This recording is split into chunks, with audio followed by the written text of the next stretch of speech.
Exposition Regard croisé Elias et Senghor. Car je suis les deux battants de la porte, rythme binaire de l'espace et le troisième temps. Car je suis le mouvement du tam-tam, force de l'Afrique future. Léopold Sédar Senghor. Notre terrain d'action, c'était essentiellement la littérature et plus particulièrement la poésie. Pierre-Jacques Elias. Pourquoi regard croisé? Les deux auteurs apparaissent à bien des égards comme des alter-ego. Ils entretiennent le même rapport apaisé et fécond avec la double culture dont ils sont tous les deux porteurs. En effet, tout en réhabilitant les cultures populaires et orales, bretonnes et africaines dont ils sont issus, ils sont aussi de brillants ambassadeurs de la culture écrite. Ils ne s'enferment donc pas dans une opposition stérile à cette culture. En général, identifiés au dominant, voire à l'oppresseur, le colonisateur pour l'Africain ou le Français pour le Breton, mais bien au contraire, ils se l'approprient sans pour autant renier leurs racines. Dans le contexte actuel de globalisation, avec tous les dangers d'uniformisation qu'elle implique, ce rapport entre les cultures apparaît d'autant plus pertinent. En effet, la civilisation de l'universel que préconise Senghor et qui intègre les différences sans les engloutir peut être un précieux rempart contre le danger bien réel d'une culture universelle unilatérale. L'élection récente de Barack Obama, qui entretient le même rapport apaisé à son identité et à ses racines que Léopold Sédar Senghor et Pierre-Jacques Elias, semble alors illustrer de façon éclatante la pertinence de leur démarche. Cet événement historique démontre aujourd'hui que, contrairement à ce que leur a souvent été reproché, leur rapport à leur identité et à l'autre n'en faisait ni des utopistes ni des vendus. La démarche de l'association, créée en 1980 pour jeter un pont entre l'Afrique et l'Europe et en particulier la France, la Fédération d'initiative panafricaine est un carrefour d'échanges, de métissage et de diversité. Depuis sa création, au rythme des rencontres, un monde enthousiaste et pluriel partage ses différences culturelles, confronte ses expériences. Toute l'action de l'association fait d'un pas depuis sa création en 1980 consiste à mettre en lumière la culture traditionnelle à la rencontre du monde moderne. Des activités récréatives, d'éveil et de formation permettent d'échanger et de partager expériences et connaissances de part et d'autre. La Bretagne a servi de terrain d'évaluation. Dans cette région, Ernest Aïpa, fondateur de l'association, a pu observer que, malgré son ouverture vers la modernité, la Bretagne restait attachée à ses valeurs traditionnelles et à la défense de son caractère de pays. C'est dans cette effervescence qu'Ernest Aïpa a rencontré, au cours d'une activité de loisir, Ifig, fils de Pierre-Jacques Elias, grand défenseur de la culture traditionnelle bretonne. Il était un grand écrivain et conteur, parlant parfaitement le breton. Ifig fit don de souvenirs photographiques de son père en Afrique entre 1958 et 1959. Riche de ces documents, nous réalisons au sein de l'association une exposition que nous intitulons Pierre-Jacques Elias l'Africain. En 1972, Ernest Aïpa séjourne au Sénégal et quelques mois après, il décide de s'établir en France en créant des événements culturels au sein de l'association.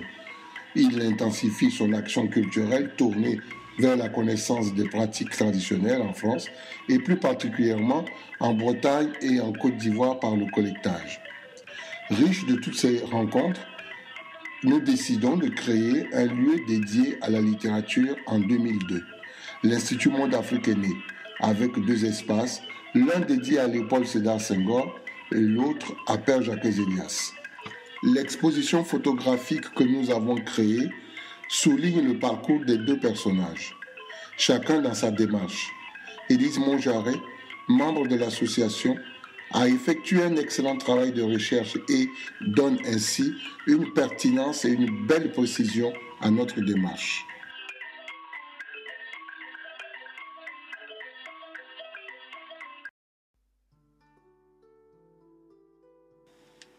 Panneau 1. Léopold Sédar Senghor et Père Jacques Elias au carrefour d'une double culture. Ils peuvent être comparés aux deux battants de la porte, disait Léopold Sédar Senghor.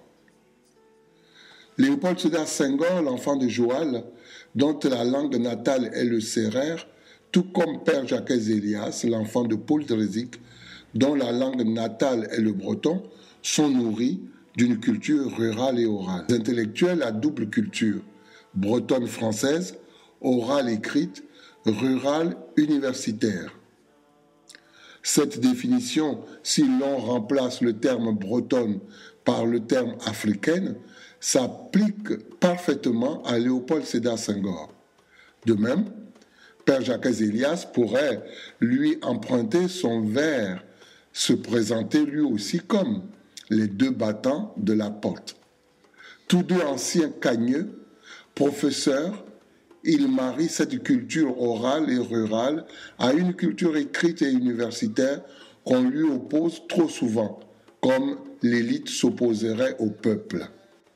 La photo en bas montre le collège de Gazobile près de Joal, où Léopold Sédar Senghor s'éduque tout en mettant la main à la pâte et en restant en contact avec la nature, dans un environnement rural. Panneau 2. Deux photographies. La première montre la maison natale de Léopold Sédar Senghor à Joal.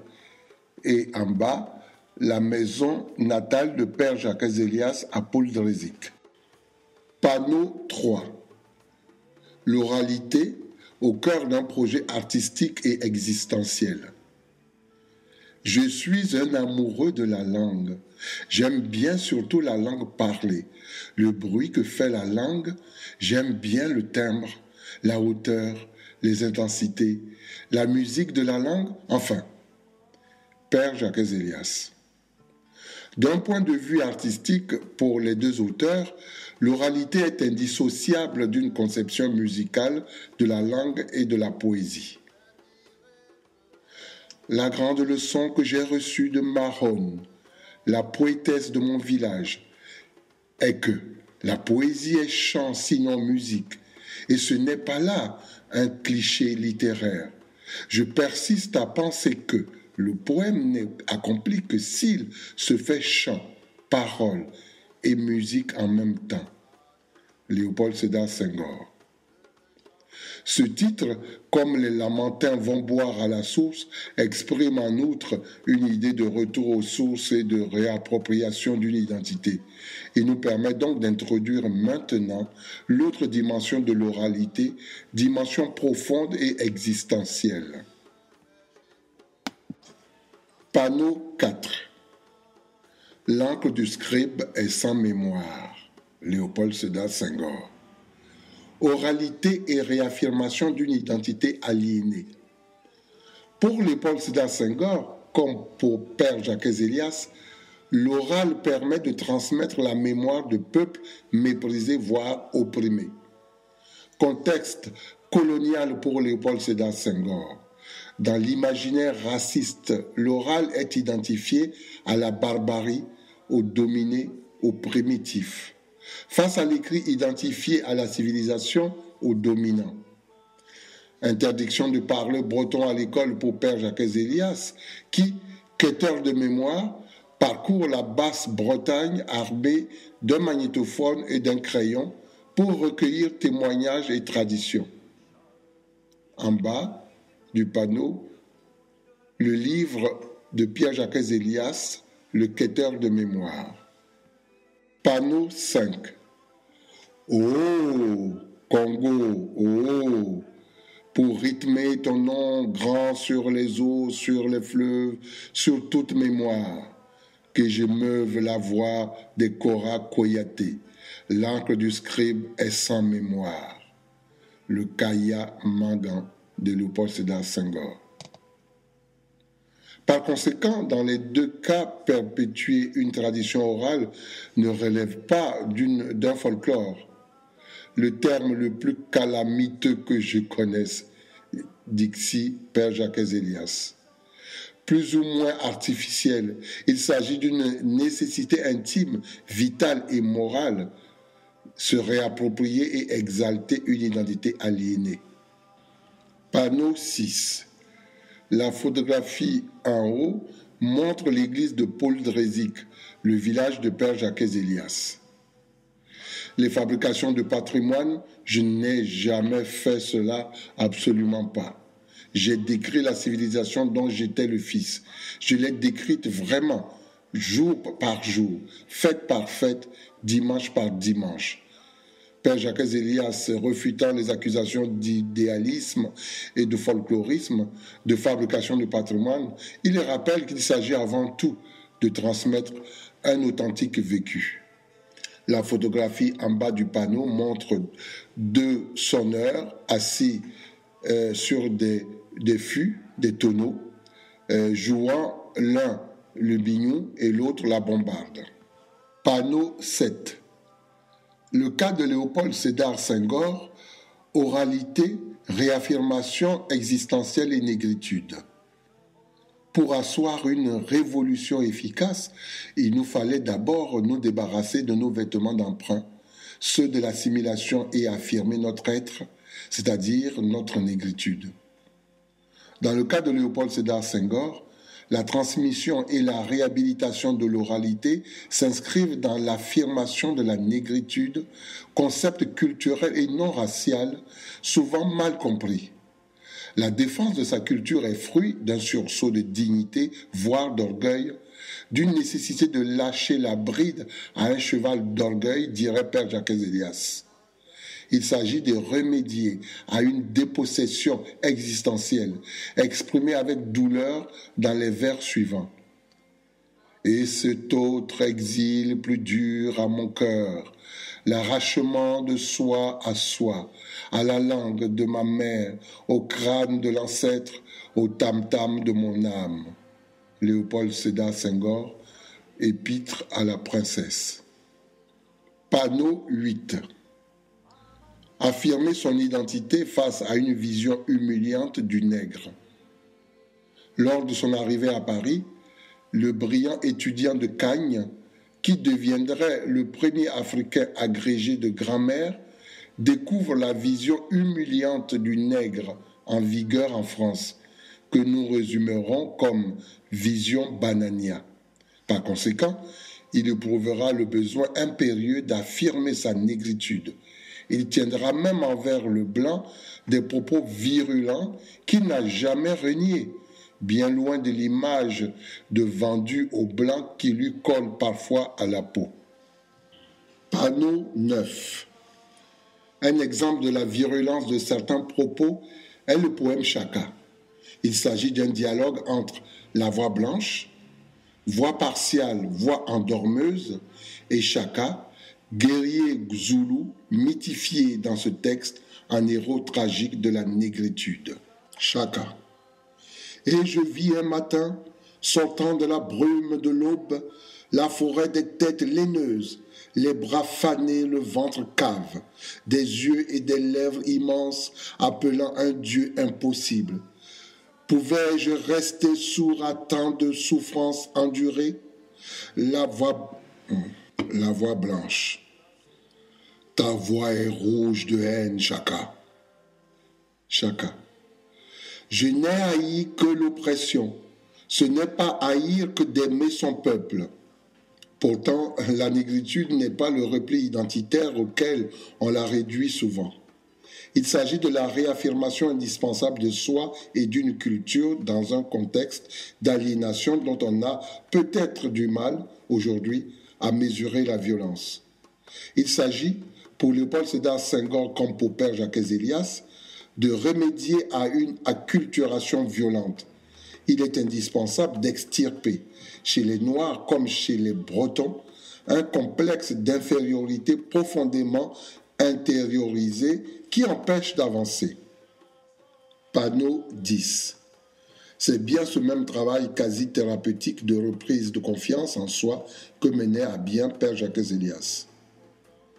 Quand je faisais de la radio en breton, une grosse difficulté de mon travail a été de faire évacuer à ces gens-là, mes camarades, compatriotes bretonnants, leur complexe d'infériorité, de leur faire comprendre qu'il n'y avait des quantités de choses que je ne savais pas et qu'ils savaient, eux, qui n'étaient pas allés au collège. Panneau 11. Ce sont peut-être de tels textes et affirmations qui, mal interprétés ou interprétés sans tenir compte du contexte, ont entraîné les reproches contradictoires très fréquemment formulés à l'encontre de Léopold Sédar Senghor et de Père Jacques Elias. Les deux hommes, alters égaux à bien des égards, furent logiquement la cible du même genre de reproches paradoxaux. Panneau 12. Léopold Sédar Senghor et Père Jacques Elias, cible des mêmes reproches contradictoires. Ce double reproche peut être formulé ainsi. Les deux auteurs seraient à la fois trop fermés et trop ouverts, c'est-à-dire repliés sur eux-mêmes et vendus. Léopold Sédar Senghor et Père Jacques Elias seraient vendus à l'oppresseur, au toubab, aux blancs pour le premier, aux français pour le second. Au cours des premiers mois de mon activité bretonnante à la radio, je reçus 2 condamnations à mort. Autant que j'ai pu le savoir, la première émanait d'un groupe de résistants qui me taxait d'autonomisme forcené puisque je parlais breton sur les ondes. La seconde était due à des collaborateurs bretonnants en déroute qui m'accusaient de m'être vendu au gouvernement français et donc de trahir la Bretagne immortelle. Père Jacques Elias à propos de ces doubles accusations contradictoires. L'universitaire Richard Laurent Ngba souligne pour sa part qu'un parcours de l'œuvre de Léopold Sédar Senghor permet de distinguer assez aisément 2 aspirations profondes qui semblent à première vue contradictoires. Il y a, d'une part, la volonté de repli sur soi, de réappropriation, de retour aux sources de la tradition africaine, d'affirmation en somme de ce qu'il appelle la négritude. D'autre part, il y a la volonté de s'ouvrir aux autres, de communier avec les autres et de prendre part au grand concert des nations qu'il appelle la civilisation de l'universel. Panneau 13. Léopold Sédar Senghor et Pierre Jacques Elias et le problème de l'identité, un même juste milieu entre communautarisme et globalisation. Or, négritude et universel ne s'opposent qu'en apparence. Le malentendu se dissipe à partir du moment où l'on admet que la négritude n'est en aucun cas un repli sur soi, mais une réaffirmation vitale et nécessaire de soi-même.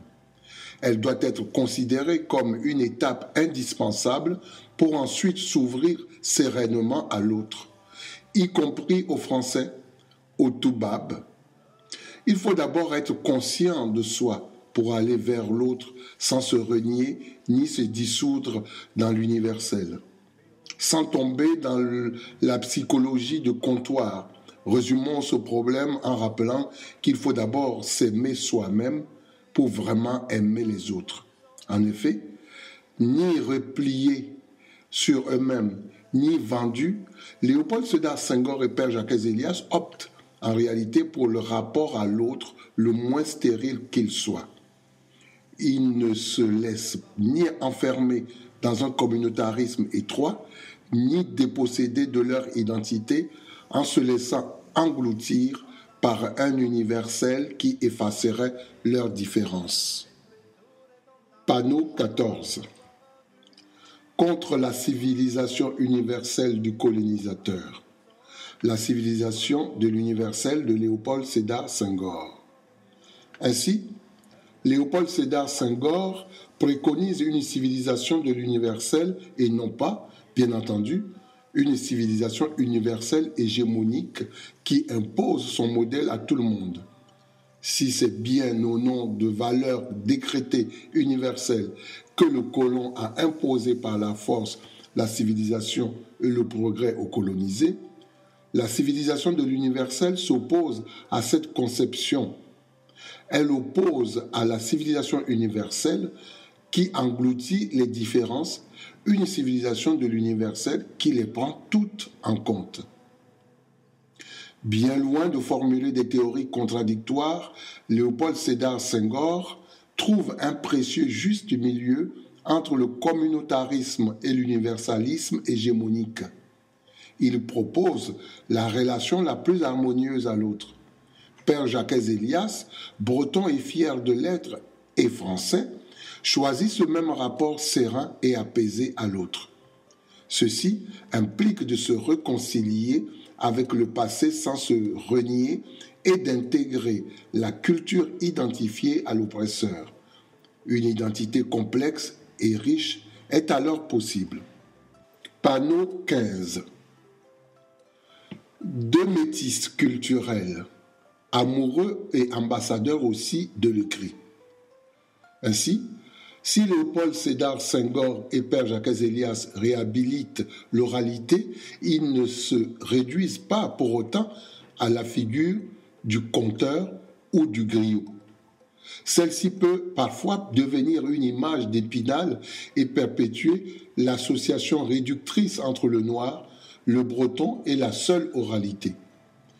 Les deux auteurs sont fascinés par l'écrit et amoureux de la langue et de la littérature française. En effet, un autre point commun de Léopold Sédar Senghor et de Père Jacques Elias, tous deux anciens cagneux, est qu'ils incarnent une excellence intellectuelle typiquement française. Ils appartiennent tous deux à cette élite républicaine dont Père Jacques Elias rappelle l'amour profond pour l'écrit.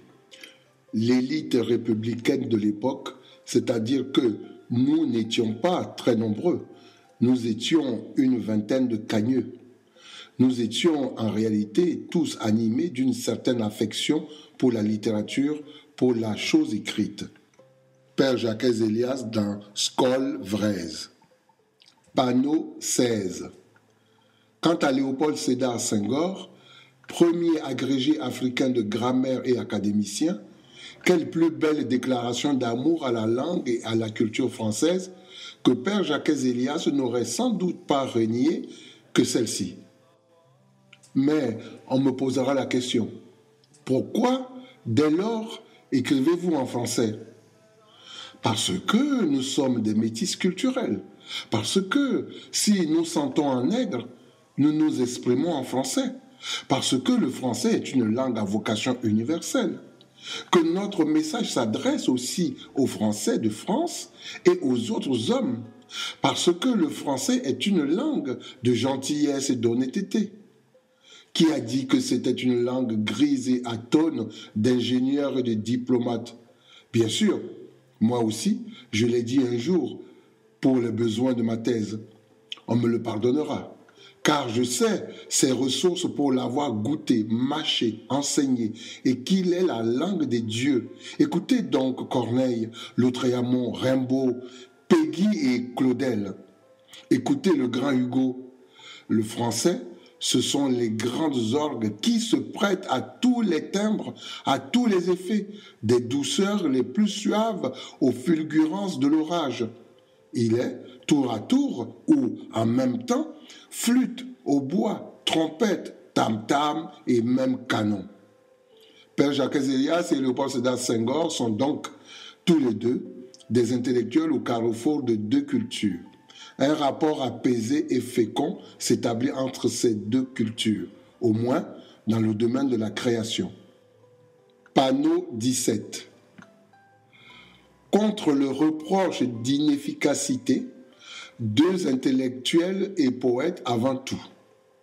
En effet, malgré leur engagement et dans le cas de Léopold Sédar Senghor, sa fonction de président du Sénégal, Les deux auteurs sont avant tout des intellectuels et des poètes plus que des hommes d'action. Par conséquent, il semble injuste de leur reprocher, comme c'est parfois le cas, l'insuffisance ou l'inefficacité de leur démarche. Je ne suis pas quelqu'un qui va se déchaîner sur les scènes publiques avec barbe et cheveux longs, avec des projectiles et des projecteurs devant et derrière. Je suis d'abord un intellectuel, dit Père Jacques Elias. Notre terrain d'action, c'était essentiellement la littérature et plus particulièrement la poésie. Père Jacques Elias, refusant l'étiquette de militant, dans une déclaration que Léopold Sédar Senghor pourrait reprendre à son compte. Anneau 18. Léopold Sédar Senghor exprime de façon amère le douloureux dilemme entre combattant et poète dans le poème Chaka. Je deviens une tête, un bras sans tremblement, ni guerrier, ni boucher, un politique, tu l'as dit. Je tuais le poète, un homme d'action seul. J'ai longtemps parlé dans la solitude des palabres et beaucoup combattu dans la solitude de la mort contre ma vocation. Telle fut l'épreuve et le purgatoire du poète.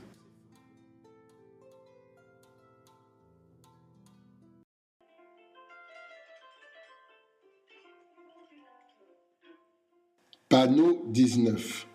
Et de façon plus apaisée dans l'absente. Je ne suis pas le conducteur, jamais tracé sillon ni dogme, comme le fondateur. La ville aux quatre portes, jamais proféré mot à graver sur la pierre. Je dis bien, je suis le djali. Le djali est le griot, le poète. Léopold Sédar Senghor se revendique dans ses vers comme un prophète clairvoyant en attente d'un sauveur, d'une autre Afrique absente. Cette dimension prophétique est fondamentale chez Léopold Sédar Senghor. Mouvement du tam-tam, force de l'Afrique future. Le Kaya Mangan, Guim Pokora. Panneau 20. De doux rêveurs, cette attente messianique peut apparaître comme utopique ou dépassée, comme l'illusion d'un doux rêveur guère réalisable dans la pratique. Néanmoins, un événement récent et historique semble nous permettre de constater que les prophéties suivantes se sont réalisées. New York, je dis New York, laisse affluer le sang noir dans ton sang, qu'il dérouille tes articulations d'acier, comme une huile de vie, qu'il donne à tes ponts la courbe des croupes et la souplesse des lianes. Voici revenir les temps très anciens, l'unité retrouvée, la réconciliation du lion, du taureau et de l'arbre. Cet événement aurait sûrement fait plaisir aussi à Père Jacques Elias, qui, évoquant le sentiment d'être en exil dans son propre pays, se compara à un Indien en Amérique. L'Indien, mais c'est cela, absolument. Je suis abandonné par mon propre pays, absolument. Panneau 21. Barack Obama, accomplissement de la prophétie senghorienne. La négritude debout, une main blanche dans sa main vivante. Je chante l'Amérique transparente où la lumière est polyphonie de couleurs. Je chante un paradis de paix. Léopold Sédar Senghor dans Élégie pour Martin Luther King. Panneau 22. Celui que le peuple américain vient de plébisciter est né parmi les longs cocotiers de la mer des Caraïbes. L'enfant des vastes espaces a surpris l'Amérique et le monde. L'esprit de l'Afrique éternelle l'a engendré et le peuple américain l'a façonné. Barack est la symbiose du spirituel et du temporel. C'est la rencontre harmonieuse entre l'émotion nègre et la raison hellène. C'est l'expression achevée de la civilisation de l'universel. Ce concept si cher à Léopold Sédar Senghor, à Aimé Césaire et à Léon Gontran Damas. Devant l'ascension de Obama, les clameurs nègres, entretenus et dispersés aux quatre coins de la terre par les pères de la civilisation de l'universel, ont ressurgi et fini de convaincre les plus sceptiques que quelque chose de grand, d'extraordinaire marquera ce millénaire, le troisième. Senghor disait « Désormais, pour se développer, les civilisations doivent se respecter, s'enrichir de leurs différences pour converger vers l'universel. » Avec Barack Obama, le noir transcendantal, le monde ne sera plus comme avant. Il brillera de 1000 couleurs, celui de l'universel. Dans un article daté du 22 janvier 2009, Ibrahima Ndaw, journaliste sénégalais, décrit l'élection de Barack Obama comme l'accomplissement de la prophétie de Léopold Sédar Senghor, comme l'incarnation de son concept de négritude et de civilisation de l'universel. Anneau 23. De Léopold Sédar Senghor et Père Jacques Elias à Barack Obama, un même juste milieu entre communautarisme et universalisme. Le discours sur la race et la religion en Amérique, prononcé par Barack Obama lors de sa campagne à l'investiture à la candidature présidentielle, présente de forts accents senghoriens. Sans jamais évacuer la question raciale ni les blessures d'un passé violent, il propose un dépassement du problème racial.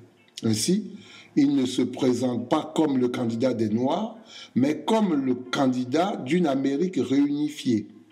Mais j'ai affirmé ma conviction profonde qu'en travaillant ensemble, nous arriverons à panser nos vieilles blessures raciales et qu'en fait, nous n'avons plus le choix si nous voulons continuer d'avancer dans la voie d'une union plus parfaite. Pour la communauté afro-américaine, cela veut dire accepter le fardeau de notre passé sans en devenir les victimes. Mais cela veut aussi dire associer nos propres revendications, meilleure assurance maladie, meilleure école, meilleur emploi aux aspirations de tous les Américains. Pour ce qui est de la communauté blanche, la voie vers une union plus parfaite suppose de reconnaître que ce qui fait souffrir la communauté afro-américaine n'est pas le produit de l'imagination des Noirs, que l'héritage de la discrimination et les épisodes actuels de discrimination, quoique moins manifestes que par le passé, sont bien réels et doivent être combattus. Panneau 24. Prise en compte et dépassement d'un passé douloureux. Barack Obama n'oublie pas le passé d'oppression dont ont eu à souffrir les Noirs. Par conséquent, il refuse de condamner complètement son ancien pasteur, le révérend White. Ce dernier fit scandale durant la campagne présidentielle en prononçant des discours virulents contre l'Amérique. Pourtant, de même qu'Obama, portant un message d'unité, ne saurait condamner totalement le révérend White. Léopold Sédar Senghor ménage dans son élégie à Martin Luther King un hommage au bien plus racial Malcolm X. Je chante Malcolm X, l'ange rouge de notre nuit. L'erreur profonde du révérend White n'est pas d'avoir parlé de racisme dans notre société, c'est d'en avoir parlé comme si rien n'avait changé, comme si nous n'avions pas accompli de progrès, comme si ce pays était encore prisonnier de son passé tragique. Mais ce que nous savons, ce que nous avons vu, c'est que l'Amérique peut changer. S'il y a eu une phrase nécessaire et initiale d'affirmation de la négritude, celle-ci resterait une impasse stérile si l'on ne s'ouvrait pas. Ensuite, à la civilisation de l'universel. L'affirmation radicale d'une identité est en effet indispensable et vitale, mais non suffisante. Barack Obama l'a bien compris et apparaît alors comme l'incarnation des prophéties senghoriennes.